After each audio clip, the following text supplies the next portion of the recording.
बिस्मिल्लाहिर्रहमानिर्रहीम। अस्सलाम वालेकुम। मैं अल्ताफ़ बलोच ते पे मेरा यूट्यूब चैनल ते अज काफ़ी सर्दी है पई, सूरज भी है पिया ते हवा इतनी तेज़ है पे तो सामने पिछले दरख्त दिखते पे हलते ते अज तो बहुत ही सर्दी बनी खड़ी है। अज तो एकदम वला यूँ लगते पे स्याला आ गया वला।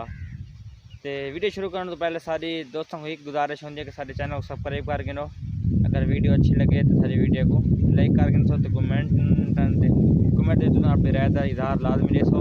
अगर सारी हौसला अफजाई थी तो इंशाल्लाह सब लिखे ने सारा गुदा माहौल तो अज सारे इलाके किमें सर्दी है। सारे इलाके तो सूरज भी है पिया, काफ़ी टाइट है पिया, ज़बरदस्त है पिया, तो सर्दी भी बहुत ज़्यादा है पे तो अस लिखा ने सारा जुदा माहौल।